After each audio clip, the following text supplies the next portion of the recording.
Welcome everyone to this new session.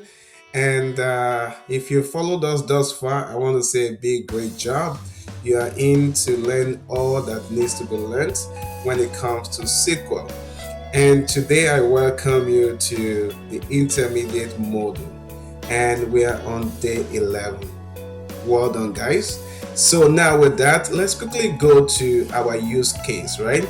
So if you look at this use case, logistic needs to clarify orders as on time, late, or not shipped to monitor SLA adherence and drive operational improvement. Your task is to produce a compliance dashboard with shipment status and breakdown. Obviously, as you're following us, we do not really go into the full-fledged solution, but we'll focus more on the data and some of the key things we can learn when it comes to SQL. All right, now there are a few things we always go through, which is our template. What tables are we talking about here? What attributes and any filters we need to keep in mind. Now, from what we can see right here, we are basically referring to orders. So we'll be looking at orders table, and then we want to know whether they are on time, late, or not shipped. That will be referring to ship date, due date, and the order date, like we can see in the expected output here.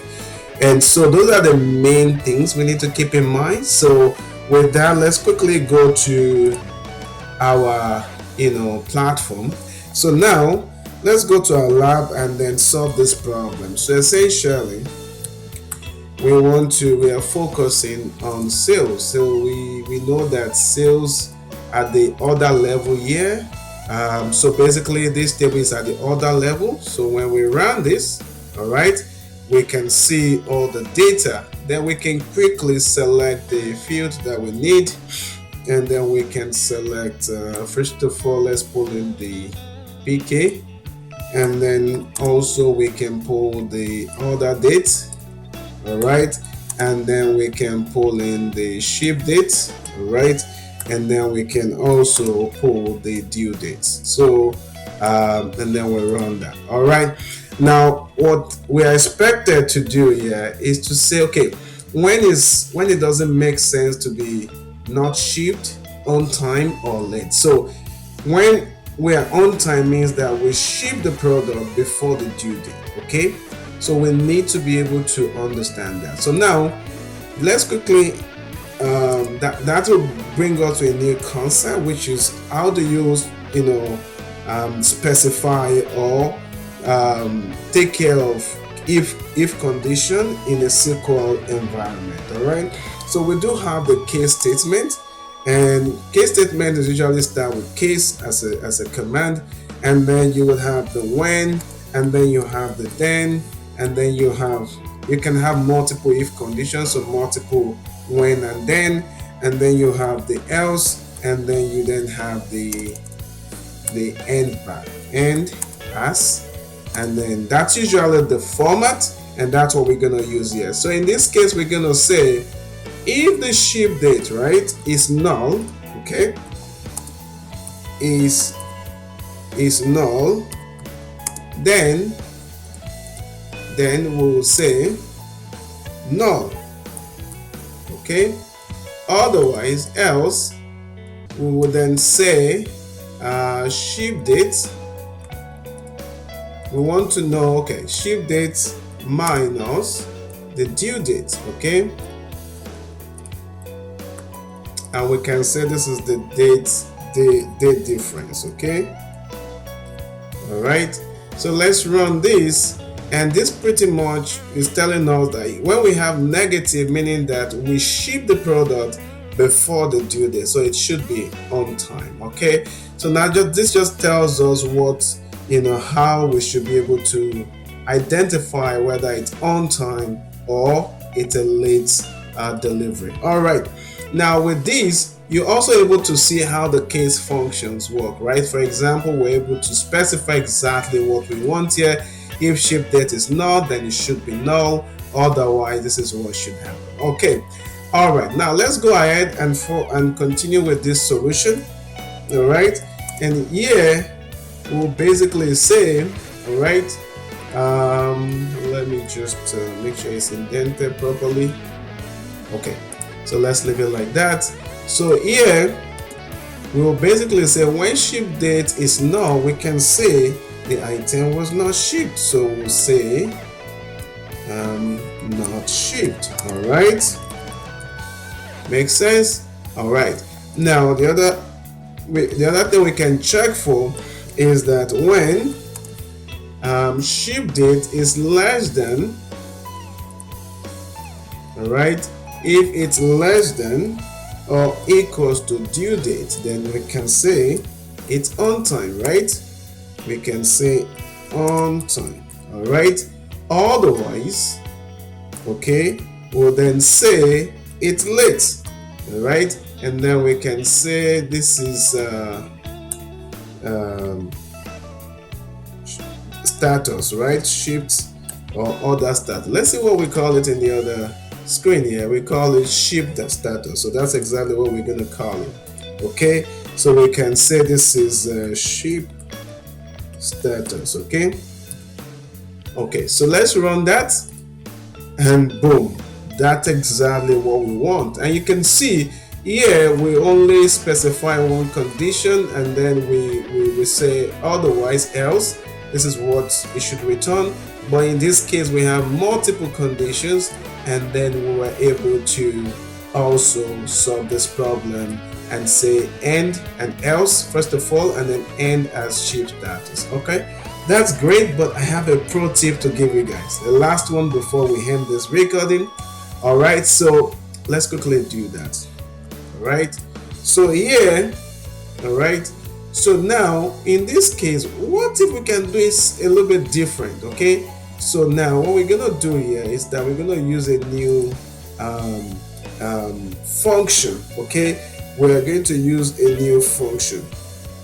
All right, and then the function is gonna take into cognizance, let's quickly, we're gonna use what we call array, bracket array.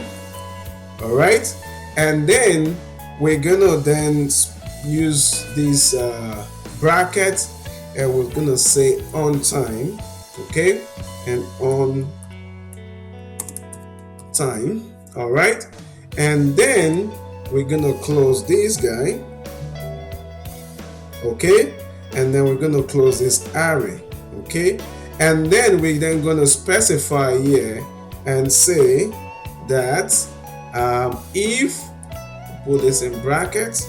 Okay, and I'm going to explain what this is doing. Okay, don't worry. If this is true, all right, then okay, then make sure it's integer, and then just add 1. Okay, right, so this is it. So in this case, we don't need this additional function, and then we just call this status 2. Okay, okay, let's pull this over. I want to pull this over here so there is no confusion. Let's quickly do that. Okay, beautiful. Okay, now you can see we're saying if ship date is null and then not shipped. The only thing we're adding here is that we're adding this array. Okay, let's run that just to make sure it works. Okay, it's saying there is a problem here. Let's figure that out.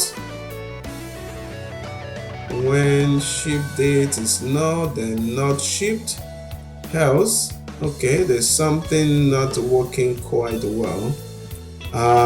Let's try and troubleshoot that. Okay, oh, we need to add a comma is here, right? And a comma is here as well. Or maybe because they have the same name. Let's try that again. Okay, because they have the same name, it was confused. All right, great. Now you can see it's working. Now you might be wondering, so what's going on here? So let's break that down. What's going on in this place, right? How does this really work? Now, when you put things in array, it index it, in this case, index late as 1 and this as 2. So let's quickly explain that logic so that if you guys want to use it in your own project, you can be able to understand clearly. Again, you are at the advanced intermediate, so there's some way to be able to make it interesting and have more flexibility to solve your problem. Now let's quickly go over this. So in this case, the way it's treating late is treating late as index 1, okay? And then it's treating on time, okay, equals to 2. So in this case, in the back end and the system itself is saying late is 1, on time is 2.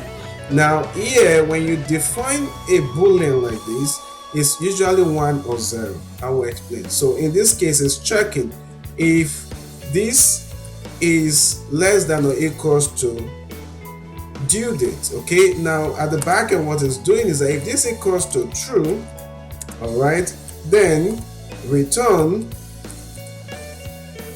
okay, it will return 1, okay, but if it false, okay, and that's how generally how boolean works, okay, and then if it false, okay, if it false, it's going to return 0.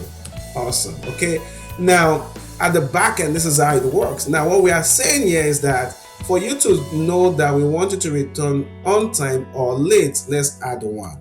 Okay, so basically we then say plus 1. You can see that's why we had this 1 here, and here we say plus 1. Okay, so when it is true, which in most of the cases here it is true, it's going to be 1 plus 1, 2, and that is then going to select on time. And here as well, it's going to say 0 plus 1 is going to be 1. It's going to be able to select 1. Guys, this is how it basically works behind the scene. I hope you find this really interesting. This is a great concept for you to really master. And if you have questions, don't forget to reach out to us. Thank you for watching, and I will see you in the next session.